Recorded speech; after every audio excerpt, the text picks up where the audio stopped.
de la evaluación de daños y análisis de necesidades. La evaluación de daños es un registro cuantitativo y cualitativo de los daños que ha ocasionado un evento adverso o un desastre. Cuando hablamos de un registro cuantitativo, ¿hablamos de qué?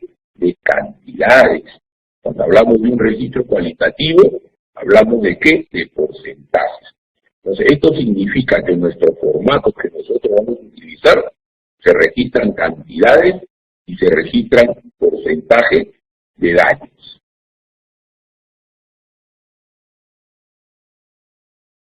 La evaluación de daños y análisis de necesidades es una herramienta básica que nos permite, señores, conocer la información real de la situación de la emergencia. Si no hay edad, caballeros, no podemos tener claro qué cantidad de personas damnificadas existen, cuántas viviendas destruidas han colapsado, cuántas viviendas afectadas tenemos, cuántas instituciones educativas han sido destruidas. Entonces, el EDAN como herramienta básica es necesaria, caballeros. Frente a una emergencia o un desastre, lo primero que tenemos que hacer es nuestra evaluación de daño y análisis de necesidades para conocer la información real de la situación. Por supuesto, en un escenario definido, ¿no? La importancia del EDAN. El EDAN es importante, es un requisito indispensable en la atención de la población damnificada y afectada. ¿Por qué? Porque si no hay EDAN, señores,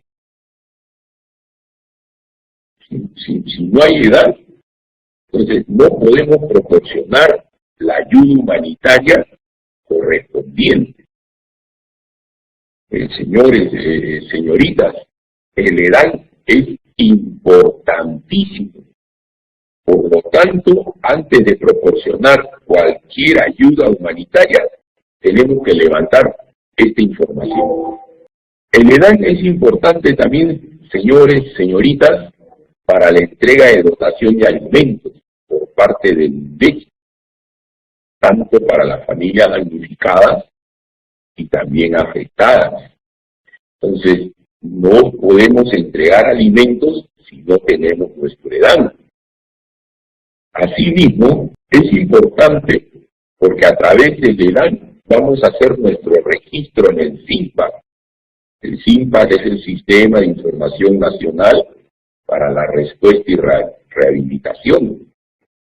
Es importantísimo que nuestro EDAN tenemos que efectuar nuestro registro en el SINPAC para el monitoreo y correspondiente también el post-impacto. Porque también es importante el EDAN, señores. Es un requisito para el sustento técnico para las fichas de actividad de emergencia o los proyectos de inversión pública de emergencia. Todo esto contemplado en las directivas vigentes del programa de emergencia y rehabilitación. Si queremos hacer una ficha de actividad de emergencia, esta ficha tiene que tener un EDAN, tiene que tener un código de SINPAC. Si no, muchas veces, señores, señoritas, las fichas de actividad de emergencia no prosperan porque tienen que tener como requisito la evaluación de daños y tienen que tener también como requisito el código del SINPAC. ¿Por qué también es importante el EDAN, señores, señoritas? Porque es un requisito para la justificación de la situación de emergencia y de la declaratoria de estado de emergencia. No podemos nosotros hacer una declaratoria de estado de emergencia si no tenemos un EDAN, no tenemos un código del SINPAC.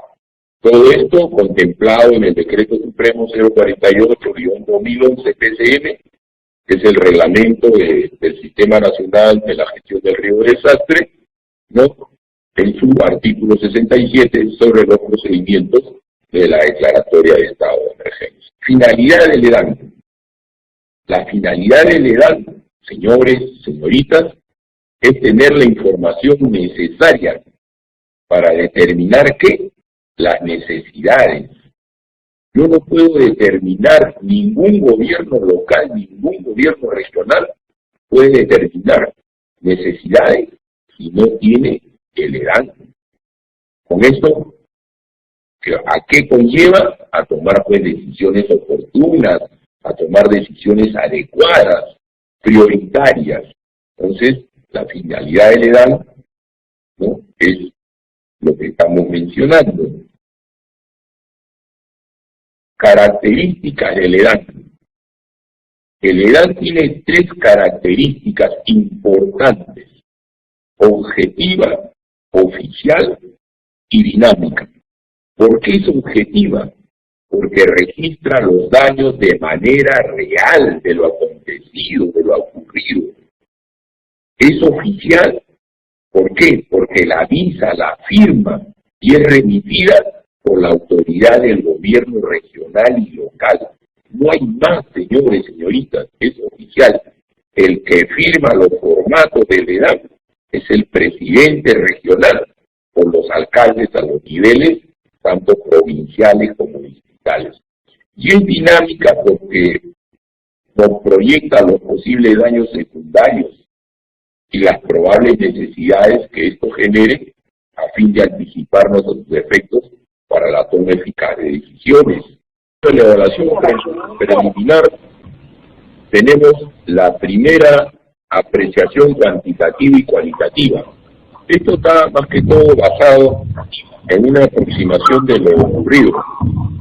Se elabora en las primeras 8 horas. ¿Esto qué nos va a permitir? Tener una apreciación parcial de las consecuencias del evento. Con esta evaluación preliminar vamos a determinar un primer análisis de necesidades. Vamos a conocer, por ejemplo, cuántas viviendas destruidas existen en la zona, cuántas viviendas inhabitables y cuántas viviendas afectadas. Esta primera evaluación nos va a conllevar a tener ya un requerimiento, vamos a tener unas necesidades, vamos a suponer si las viviendas han sido destruidas y están inhabitables, vamos a solicitar pues carpa, módulo de vivienda para estas viviendas que han colapsado, ¿no? Vamos a proponer algunas acciones prioritarias con la mayor objetividad posible. Esta evaluación preliminar, como su nombre propiamente lo indica, se reajusta permanentemente. Bien, pasamos al otro tipo de evaluación, que es la evaluación. Ahí ustedes están viendo una ayuda visual del sismo del 2007, cómo quedaron en la plataforma vehicular. Algunos locales que se tuvo la necesidad de hacer ahí centros de salud para la atención de las personas que resultaron lesionadas, que tenían que tener atención médica a través de estas ayudas visuales. Vemos algunas fotografías, unas vistas referentes a buques de salvamento, algunas estructuras colapsadas, personal tratando de encontrar a algunos heridos, algunas personas bajo los escombros. Son las ayudas, las fotografías que están apreciando. Ahí vemos recuperación de víctimas.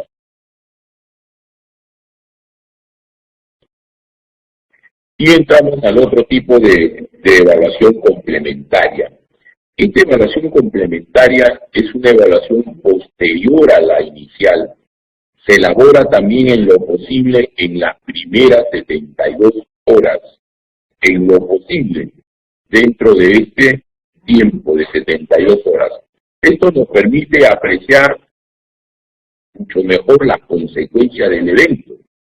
Vamos a identificar puntos críticos, se va a señalar daños a los sectores, a educación, a salud, a agricultura, a transporte, también daños a los servicios básicos, a la red de agua, alcantarillado, energía eléctrica.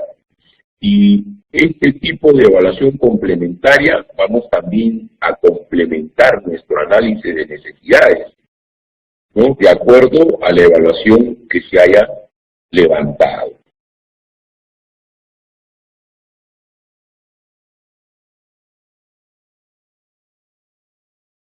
Acá tenemos algunas fotografías, pueden ver en la ayuda visual, ¿no?, de estructuras colapsadas, postes caídos. Y entramos al otro tipo de evaluación, que es la evaluación final, que es el resultado de la recopilación de la información en detalle proporcionada por los sectores e instituciones integrantes del SINAGER. ¿Esto qué nos permite, señores, señoritas? Informar a los organismos del Estado, cuantificar económicamente los daños. Qué importante es este tipo de evaluación final, porque si los daños están cuantificados, esto nos va a servir para las declaratorias de estados de emergencia y también nos va a servir para las labores de rehabilitación y reconstrucción, que son otro de los procesos que enmarca la ley del Sistema Nacional de Gestión del Riesgo de Desastre, ¿no? Y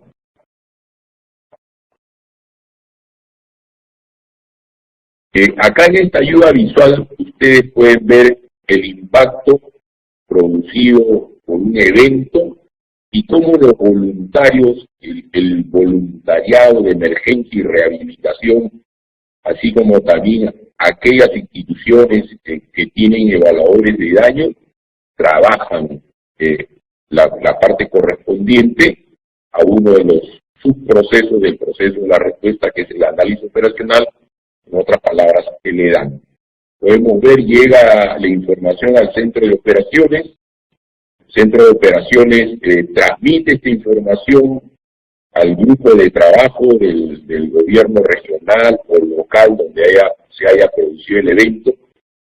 También convoca su plataforma de defensa civil y toman decisiones, organizan equipos de evaluación, asignan las zonas afectadas, recepcionan la información a través del COE, analiza las necesidades y luego este grupo de trabajo en su sala de crisis con la plataforma de defensa civil, ¿no?, ya dan los requerimientos pertinentes para la distribución de la ayuda. Los voluntarios tienen ciertos procedimientos ya definidos, así como organizan tareas, evalúan los daños, registran necesidades, consolidan la información, brindan información, remiten los formatos correspondientes al centro de operaciones, a fin de que estos formatos no se registren también en el otro aplicativo del SINPAC. ¿Cómo organizamos, señores, una evaluación? Para organizar una evaluación depende de la información que se necesite, pero hay que tomar en cuenta tres factores. Uno de ellos es el tiempo. ¿Cuánto nos demoramos, señores, señoritas, en llegar a la zona de impacto? La geografía. Muchas veces tenemos una geografía agreste. Ustedes conocen que nuestro país es bastante agreste en diferentes zonas, tanto en la zona de selva como en la zona de sierra, y hasta en la misma costa también, ¿no? La especialidad o sectorialidad, ¿correcto? Entonces la especialidad o sectorialidad también es importante, y todos estos aspectos, ¿de qué van a depender? De la economía, de los recursos económicos, la logística. Contamos con logística, contamos pues con alguna movilidad, con algún transporte, sea terrestre, marítimo, fluvial, y los recursos humanos con que también contamos. De todo eso va a depender lo correspondiente a cómo organizarnos. ¿Cuál es la conformación de los grupos de evaluación? Para la conformación de los grupos de evaluación, normalmente deben ser de 4 a 8 miembros los equipos o los grupos de evaluación. El personal debe ser de la localidad, contando, por supuesto, con apoyo técnico del nivel regional o del nivel nacional. Con anticipación se debe conformar los grupos, equipos, las funciones, la capacitación a estos evaluadores, el entrenamiento y la implementación. Señores, señoritas, se deben de conformar tanto grupos como sea necesario. Por experiencia, les manifiesto lo siguiente: muchas veces se especializan los jefes de defensa civil de determinado distrito o determinada provincia. Y cuando sucede algún tipo de evento, se requiere pues de mayor evaluadores de daños que tengan los conocimientos de cómo utilizar los formatos, que tengan conocimiento qué cosa es una vivienda destruida, afectada, inhabitable, qué es un damnificado, qué es un afectado. Una sola persona no va a poder hacer eso. Entonces, mientras mayor grupo de evaluadores se tenga, va a ser mucho mejor para que en la localidad, en el centro poblado, en el distrito y en la provincia, se haga pues verdaderamente, se utilice bien el formato de evaluación de daños, ¿no? Pues como ya les mencioné, es una herramienta útil para diferentes actividades que se desarrollan. Técnicas de recolección de daños. ¿Qué técnica de recolección de daños se tienen, señores? Tenemos los vuelos de reconocimiento a baja altura, la evaluación terrestre, las encuestas por muestreo sobre el terreno, los informes de personas directamente afectadas o autoridades locales. Vamos a definir cada una de ellas. Los vuelos de reconocimiento a baja altura. Estos vuelos se realizan desde aviones, helicópteros o globos aerostáticos. Ahora, señores, tenemos también los famosos drones, ¿no?, que se han utilizado pues en el desfile militar para ver la cobertura del desfile, ¿no? Y nos permite realmente visualizar, ¿no?, una rápida cobertura de la zona afectada. Podemos conocer también alguna población que se encuentre aislada. Ha podido colapsar algún puente y cierta localidad se encuentra aislado. Entonces, a través de los vuelos de reconocimiento a baja altura, podemos apreciar también ello. La identificación de los daños, podemos apreciar si las instituciones educativas colapsaron, los centros de salud, que tanto en la plataforma vehicular nos da una apreciación en general de lo acontecido. ¿Qué vías de evacuación o acceso, ¿no?, se tienen todavía libres para la movilización de los vehículos de socorro? Estos vuelos de reconocimiento a baja altura presentan una desventaja. No podemos utilizarlo de noche o en climas adversos, y también, señores, es costoso, ¿no? Es bastante costoso poder pues alquilar un helicóptero y hacer un vuelo de reconocimiento a baja altura. Pero aún así, el INDECI, cuando se presentan este tipo de eventualidades donde hay que hacer un reconocimiento a baja altura, lo efectúa, ¿no?, para tener una apreciación, ¿no?, de lo acontecido en la zona.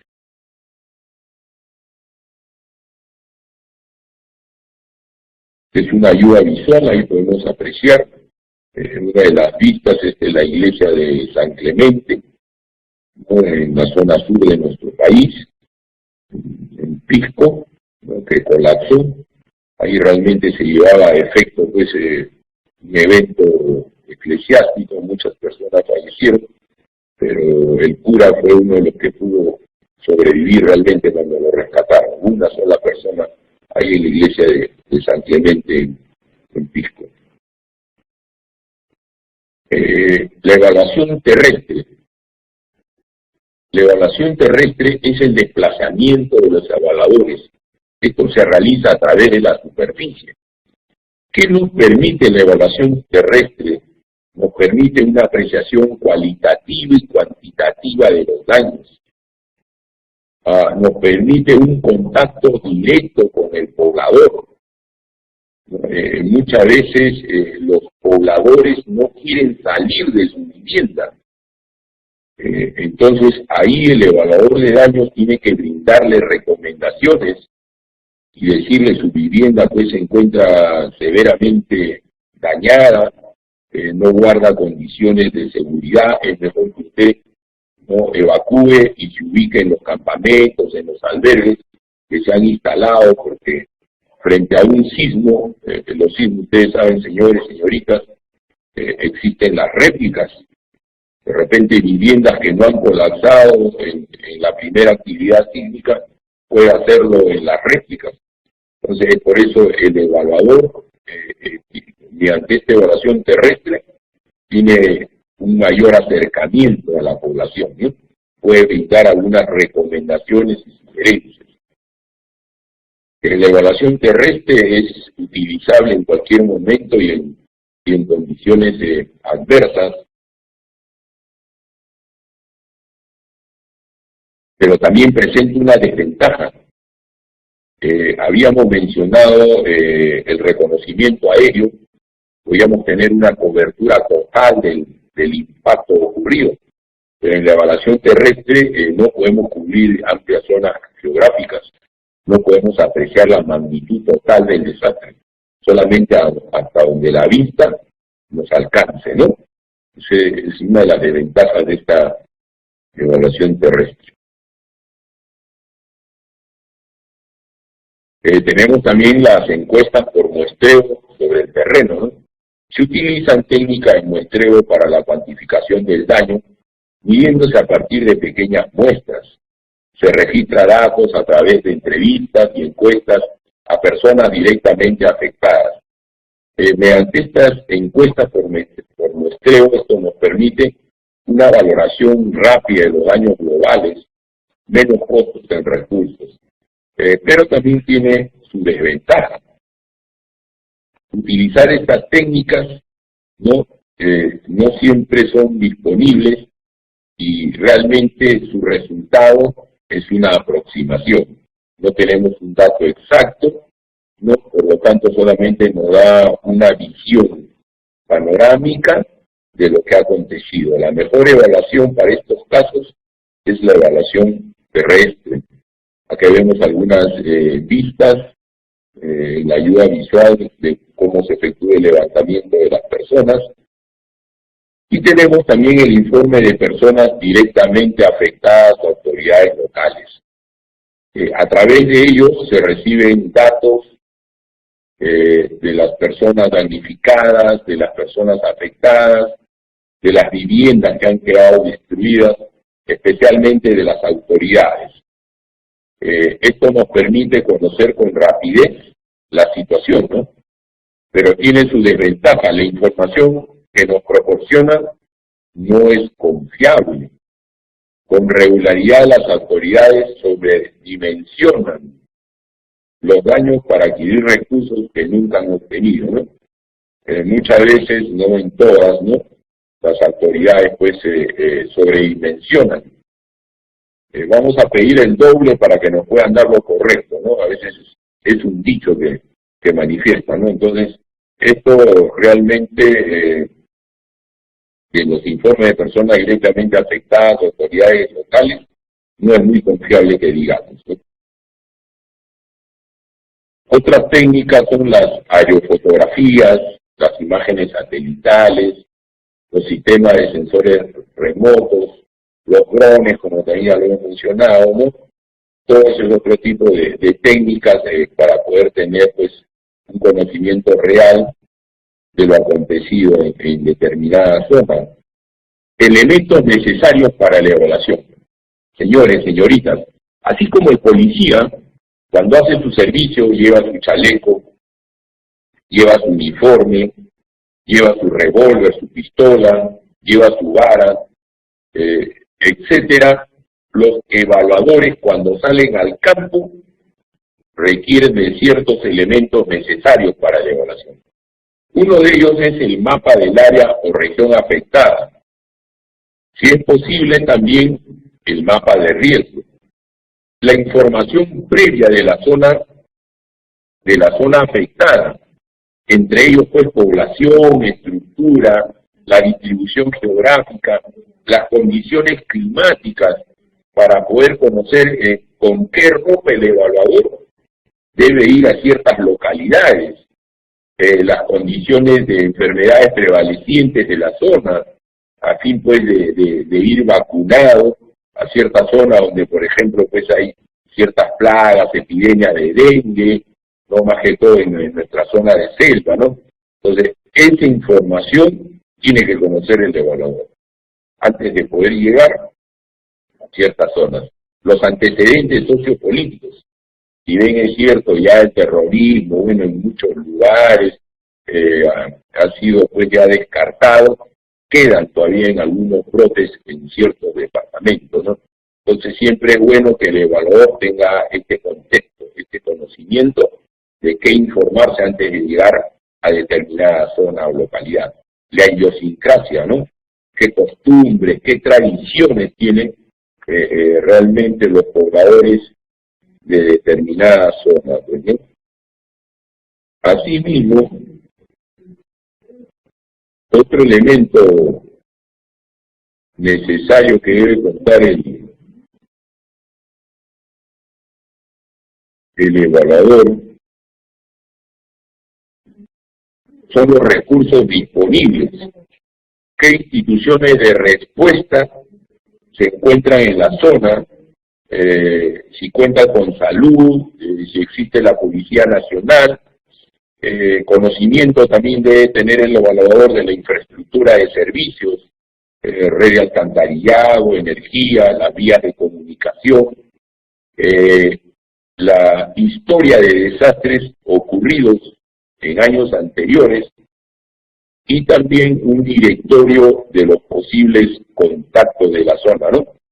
La gobernación, los alcaldes, salud, educación, Policía Nacional, etcétera. El evaluador, ¿qué debe llevar al campo? Su formato de evaluación, su lista de verificación, sus tablas, su ayuda, sus útiles, lápices, borrador, regla, etcétera.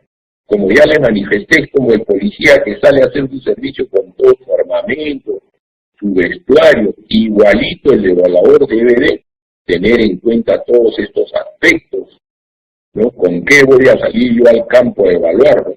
Un equipo básico, pues, de linterna, botiquín. Todo eso es necesario. Tenemos datos a identificar y registrar, entre ellos la localización, a qué región pertenece, donde se ha suscitado el evento, la provincia, el distrito, el poblado, la manzana, etcétera. ¿Cuál es la vía de acceso? ¿Cómo llego ahí? Por la Panamericana Sur, la Panamericana Norte, la carretera central, etcétera, ¿no? Ese punto se ve ahí, ¿no? Luego las vías de acceso. ¿Cuáles son mis vías de acceso que han quedado libres para que los vehículos de socorro puedan ingresar por esas vías de acceso que han quedado libres? Luego, ¿qué datos identifica el evento, ¿no? El evento destructor. Y también el día y hora de la ocurrencia. Todos esos datos, ¿no?, se registran. También dentro de los formatos, tanto de evaluación de daños y necesidades, está el rubro de salud, donde vamos a ver el tipo de daño, el enfoque de género, la edad de las personas que han resultado lesionadas, el número de fallecidos, igualmente el personal de salud, fallecidos, heridos, precisando especialidad del personal de salud, y la afectación de establecimientos de salud, indicando su habitabilidad. Los servicios básicos. También debemos tener en cuenta lo referente a los servicios básicos, lo que corresponde a agua, alcantarillado, ¿no? En agua tenemos que ver condiciones, funcionamiento de la red y calidad del agua. En el alcantarillado, de igual manera, dentro de lo que es servicios básicos, condiciones, funcionamiento de aguas servidas. Continuamos, seguimos con los servicios básicos y tenemos que ver la parte de energía, condiciones y funcionamiento, en qué porcentaje la energía eléctrica se ha visto afectada o se ha visto destruida. Asimismo, lo que corresponde a telecomunicaciones, lo que corresponde a transportes, condiciones y funcionamiento pues, de las pistas asfaltadas, las carreteras, los puentes, los puertos, los aeropuertos, todo eso registramos en nuestro respectivo formulario. Asimismo, lo correspondiente a vivienda y edificaciones públicas. Todo lo que son viviendas, si la vivienda está afectada, si la vivienda ha sido destruida o colapsada, o si la vivienda ha sido inhabitable. En la infraestructura productiva, de igual manera, en el sector agropecuario, si el sector agropecuario pues se ha visto afectado, si el sector agropecuario se ha visto dañado o destruido. Asimismo, en el sector industrial, manufacturero, en el sector bancario y turismo y comercio, y programas regulares de salud y la vigilancia epidemiológica. Importante todos estos temas que se registran en los respectivos formatos, ¿no? Los respectivos formatos los vamos a ver en una próxima sesión virtual, ¿no? Que ya y la vamos a colgar para que ustedes puedan apreciarla, ¿no? y ver todo lo correspondiente al uso y manejo de los formatos. Vamos a ver la parte del análisis de necesidades. Para lo que es el análisis de necesidades, nos hacemos 3 preguntas muy precisas, en las cuales nos va a dar a nosotros cierta información. Una de ellas, ¿qué información previa nosotros tenemos? ¿Cuáles son los datos recolectados? Si hemos levantado nuestra evaluación de daños o no la hemos levantado. La determinación también de los daños. Mediante estos 3 factores, vamos a ver nuestras necesidades. Dentro del análisis de las necesidades también nos haremos 3 grandes preguntas. ¿Qué recursos se necesitan? De alimentos, de techo, de abrigo, de herramientas. Es lo primero que el grupo de trabajo y la plataforma de defensa civil de determinado gobierno local o determinado gobierno regional tiene que efectuar.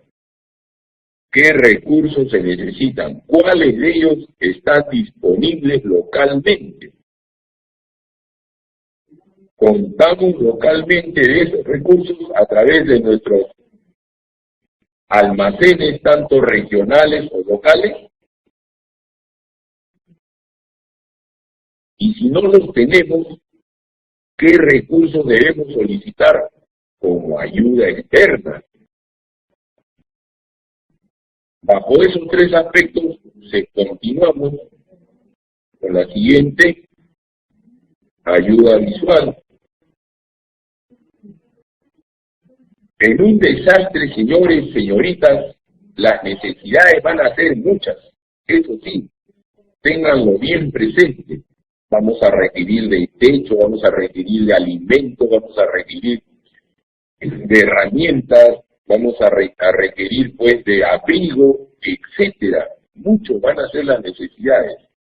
De repente no podamos atender todas con la misma prioridad. Por lo tanto, los gobiernos regionales y gobiernos locales deben de desarrollar una estrategia. ¿Una estrategia de qué? De acciones y determinar los recursos a emplearse. Hay que evaluar, señores, bien lo necesario. No siempre lo que se cree puede ser el recurso ideal que nos va a brindar la solución. Por el contrario, se convierte de repente en un serio en un serio problema. ¿Qué prioridades y toma de decisiones debemos de tener? Importantísimo como prioridad de intervención inicial, señores, señoritas, importantísimo, la búsqueda de heridos, el rescate. Vuelvo a precisar que es bastante importante que los gobiernos locales, así como los gobiernos regionales, tengan personal pues preparado en rescate, es lo importante. Luego tenemos la evacuación como prioridad de intervención inicial. Entonces tenemos la búsqueda de heridos, el rescate de personas atrapadas en estructuras colapsadas y la evacuación. Prioridades en la atención en salud y saneamiento ambiental. En salud, la atención a las personas que resultaran heridas, a las personas que están lesionadas, el suministro de agua. Tenemos ya la experiencia que es lo primero que se requiere, el agua, señores, para las poblaciones que han sufrido ciertas eventualidades. La eliminación de las aguas hervidas, el suministro de alimentos. En una primera instancia serán pues alimentos enlatados, los ranchos fríos de alimentos. Luego pues ya vendrán los alimentos cocidos a través de las ollas comunes en los albergues, ¿no? El alojamiento provisional, los albergues, los refugios, para que las personas damnificadas puedan ubicarse en estos albergues. Prioridades de tipo logístico también de igual manera, las vías de acceso. Y si no hay vía de acceso, lo primero que se tiene que hacer es pues limpiar los escombros y echarlos en una escombrera, estos escombros, para habilitar vías donde puedan circular pues bomberos. Muchas veces después de un sismo se producen incendios, eso ya lo conocemos. No puede entrar pues salud con sus ambulancias, la Policía Nacional, las Fuerzas Armadas, parar las acciones de seguridad, evitar robos, saqueos, cuando se produce pues este tipo de eventualidades. Tenemos también los sistemas de telecomunicaciones como prioridad de tipo logístico. Ya hemos mencionado las frecuencias en VHF, en HF.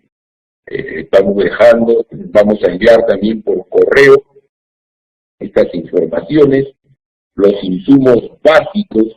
¿Qué insumos básicos de tipo logístico? Otras prioridades, como son pues las actividades laborales, educativas, recreativas, para que pues los pobladores que han perdido pues su vivienda, también han perdido algún familiar, ¿no?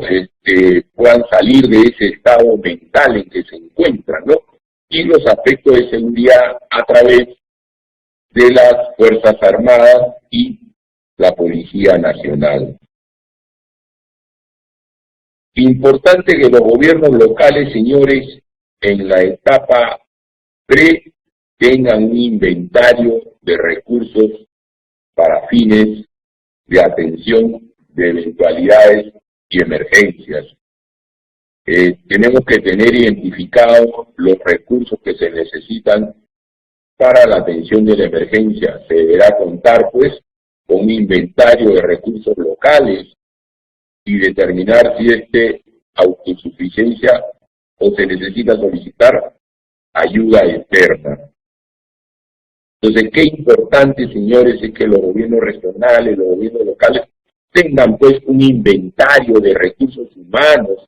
Se puede necesitar un chofer para un cargador frontal, y se puede necesitar un chofer para volquete, para la remoción de escombros, y si no lo tenemos, tenemos que tener pues un inventario de recursos humanos para poder contar con este tipo de elementos, ¿no? También de recursos materiales, saber qué cosa tenemos, y disponer también la aplicación pues, de la ley de movilización.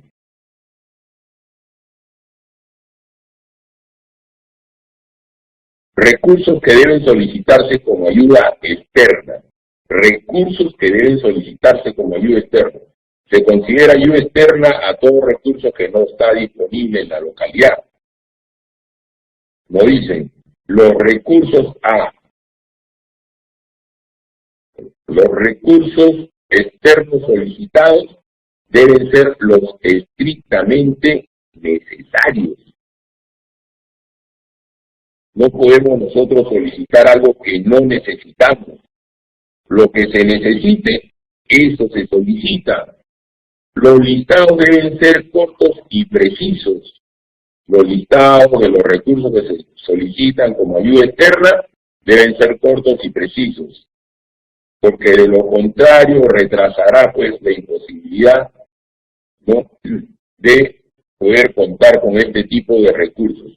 Estos recursos, la solicitud debe ser oficial, firmada por la autoridad del gobierno regional o el alcalde, sea este provincial o local.